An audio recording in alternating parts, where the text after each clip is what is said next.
Assalamualaikum warahmatullahi wabarakatuh. Kenalkan, nama saya Mutiara dengan NIM 1C1211031.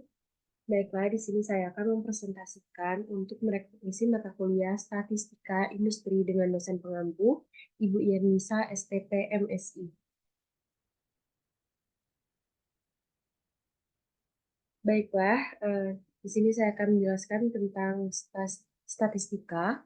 Statistika adalah sebuah ilmu yang mempelajari bagaimana cara merencanakan, mengumpulkan, menganalisis, lalu menginterpretasikan, dan akhirnya mempresentasikan data. Ikatnya, statistika adalah ilmu yang bersangkutan dengan suatu data. Istilah statistika berbeda dengan statistik. Statistika pada umumnya bekerja dengan memakai data numerik yang dimana adalah hasil cacahan maupun hasil pengukuran yang dilakukan dengan menggunakan data kategorik yang diklasifikasikan menurut sebuah kriteria tertentu. Statistika merupakan ilmu yang berkaitan dengan data. Statistika adalah data itu sendiri, informasinya atau hasil penerapan algoritma statistika pada suatu data tersebut. Dari kumpulan data, statistika dapat digunakan untuk menyimpulkan atau mendeskripsikan data.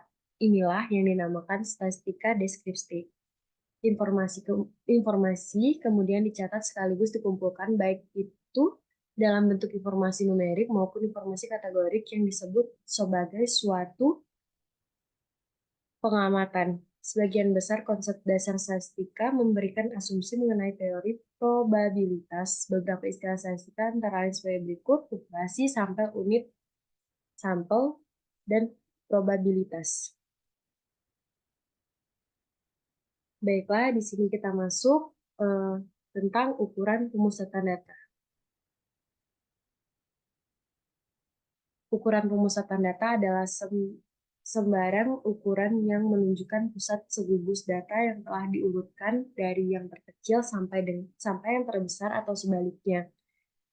Pemusatan data adalah untuk membandingkan dua populasi atau contoh karena sangat sulit untuk membandingkan masing-masing anggota populasi atau masing-masing anggota dari data contoh. Nilai ukuran pemusatan data ini dibuat sedemikian sehingga cukup mewakili seluruh nilai pada data yang bersangkutan. Ukuran pemusatan data yang paling banyak digunakan adalah median, mean, dan modus. Masing-masing dari ukuran pemusatan data tersebut memiliki kekurangan. Nilai tengah akan sangat dipengaruhi. Nilai pencilan, median terlalu bervariasi untuk dijadikan parameter populasi, sedangkan modus hanya dapat ditetapkan dalam data dengan ukuran yang besar. Baiklah, kita masuk ke yang pertama, yaitu mean, rata-rata hitung. Apa itu mean? Rata-rata hitung atau aritmatik mean atau sering disingkat dengan mean saja merupakan ukuran nilai sentral yang paling sering digunakan baik dalam penilaian ilmiah maupun dalam kehidupan sehari-hari. Didasari atau tidak ukuran nilai sentral, mean ini dalam kehidupan sehari-hari telah umum digunakan sebagai salah satu ukuran. Rata-rata hitung dari sekelompok atau serangkaian data adalah jumlah dari seluruh nilai data yang dibagi dengan banyak data dalam menghitung mean dari sekelompok atau serangkaian data. Mean dibedakan atas dua jenis, yaitu yang pertama ada rata-rata hitung sederhana dan rata-rata hitung tertimbang. Kalau untuk rata-rata hitung sederhana, dibedakan lagi menjadi rata-rata hitung data yang belum dikelompokkan. Untuk data mentah yang belum dikelompokkan, baik itu data berupa sampel maupun data berupa populasi, rata-rata masing-masing dapat dihitung dengan rumus sebagai berikut. X rata-rata sampel, N ukuran sampel atau banyak anggota sampel, M rata-rata populasi, N ukuran populasi, banyak anggota populasi, XI data yang ke I atau pengamatan yang ke I. Ukuran sampel adalah banyaknya pengamatan atau anggota sampel, dan ukuran populasi adalah banyaknya pengamatan atau anggota populasi. Contohnya dalam rata-rata hitung sederhana yang belum dikelompokkan, seorang staf produksi dari sebuah pabrik yang menghasilkan produk daging dalam kaleng memeriksa sebuah sampel acak 8 kaleng daging sapi untuk diperiksa berat netonya. Data yang diperoleh dalam gram adalah 251, 245, 255, 253, 254, 247, 252, dan 253. Itu rata-rata berat sampel tersebut. Dari hasil perhitungan dengan rumus di atas, jadi berat rata-rata sampel produk daging dalam kaleng tersebut adalah 251,25 gram dengan menghitung dengan rumus di atas.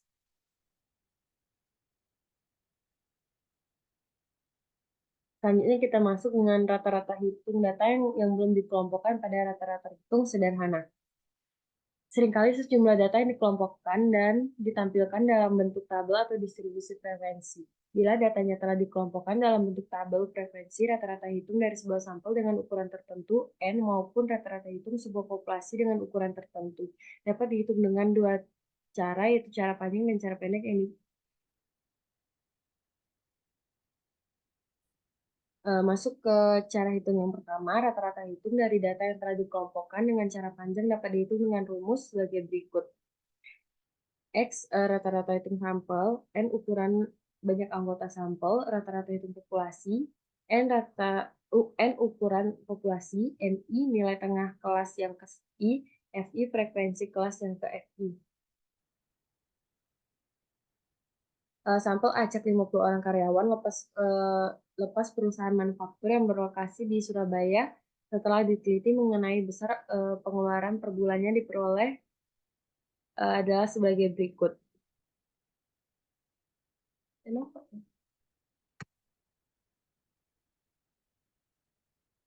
Menghitung rata-rata hitung dengan cara panjang akan membosankan, terutama bila nilai tengah kelasnya berupa bilangan yang besar atau bilangan dengan berapa angka di belakang koma. Baiklah, kita masuk ke rata-rata hitung tertimbang.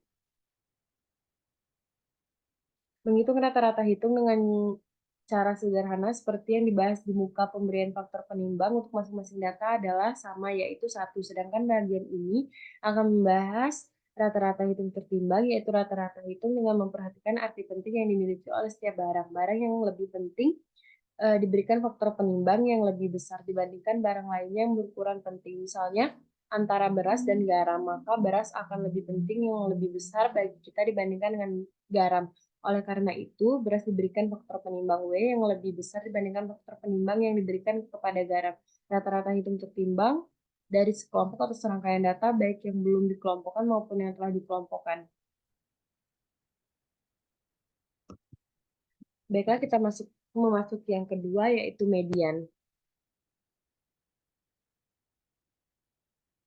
Median dari sekelompok atau serangkaian data adalah nilai yang terletaknya tepat di tengah-tengah. Bila banyaknya data ganjil ataupun data rata-rata dari dua nilai yang berada di tengah, bila banyaknya data genap, setelah data itu diurutkan dari yang terkecil sampai terbesar atau sebaliknya diurutkan dari yang terbesar sampai yang terkecil. Dengan kata lain bahwa median tersebut membagi serangkaian data pengamatan atau suatu distribusi menjadi dua bagian yang sama, yaitu 50% dari data keseluruhan data pengamat nilainya terletak di bawah nilai median, dan 50% lagi nilainya lebih besar dari nilai median untuk serangkaian data yang memuat nilai ekstrem, yaitu ada data yang nilai ekstrim besar atau data yang dengan nilai ekstrim kecil. Maka median lebih mewakili dibandingkan dengan ukuran nilai sentral lainnya. Median terbagi lagi menjadi dua, median data yang belum dikelompokkan dan median data yang telah dikelompokkan.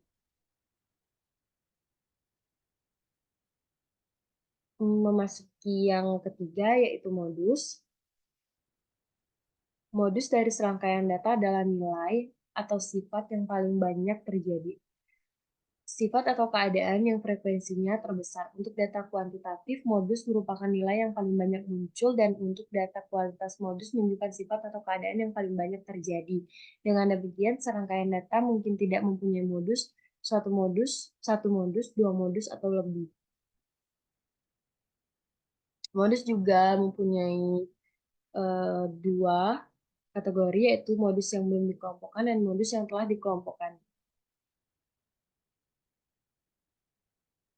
Selanjutnya kita masuk ke ukuran penyebaran data. Penyebaran atau dispersi suatu data adalah seberapa jauh suatu data berada atau menyebar dari pusat serangkaian atau kelompok data tersebut. Dengan kata lain, seberapa besar beda masing-masing nilai data terhadap rata-rata nilai rangkaian atau kelompok data tersebut. Ukuran yang menyatakan jauh dekatnya suatu data ke pusat, serangkaian data yang disebut ukuran penyebaran semakin jauh letak suatu data dari pusat serangkaian data atau semakin besar beda antara lain suatu data terhadap nilai pusat data, maka semakin besar dispersi pada data tersebut.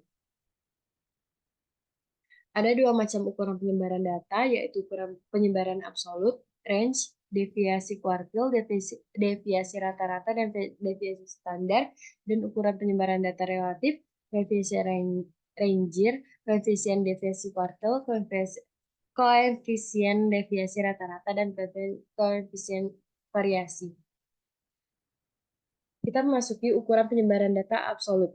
Ukuran penyebaran data absolut adalah ukuran penyebaran yang hanya dapat digunakan untuk melihat seberapa jauh nilai suatu data penyebaran dari nilai pusat rata-rata serangkaian atau kumpulan data tersebut, dan bukan untuk membandingkan variasi beberapa rangkaian atau kumpulan data. Masuk ke range. Jarak atau jangkauan, serangkaian data adalah selisih nilai data terbesar dengan nilai data yang terkecil. Dalam rangkaian data tersebut, range merupakan ukuran variasi yang paling sederhana dan paling mudah dihitung. Range juga dibedakan menjadi dua, yaitu range data yang belum dikelompokkan dan range data yang telah dikelompokkan. Masuk ke standar deviasi, ukuran deviasi yang paling banyak dilakukan dalam analisis statistik ialah deviasi standar simpangan baku. Deviasi standar atau simpangan baku serangkaian atau sekelompok data adalah akar kuadrat dari variasinya, atau sebaliknya variasi kelompok data adalah pangkat 2 dari simpangan bakunya. Yang dimaksud dengan variasi keragaman serangkaian atau sekelompok data adalah jumlah dari kuadrat deviasi masing-masing data terhadap rata-rata hitungnya, dibagi banyaknya data atau pengamatan. Dengan kata lain, variasi adalah rata-rata hitung kuadrat deviasi selisih antara nilai data terhadap rata-rata hitung kelompok data tersebut. Setiap data atau kelompok pengamatan variasi dan deviasi standar dari serangkaian atau kelompok data didasarkan pada deviasi setiap data atau pengamatan terhadap rata-rata hitungnya. Standar deviasi terbagi lagi menjadi dua, variasi dan deviasi standar sampel data yang belum dikelompokkan, dan variasi dan deviasi standar sampel data yang telah dikelompokkan. Baiklah, mungkin itu saja yang dapat saya presentasikan. Jika ada salah kata, saya mohon maaf. Wassalamualaikum warahmatullahi wabarakatuh.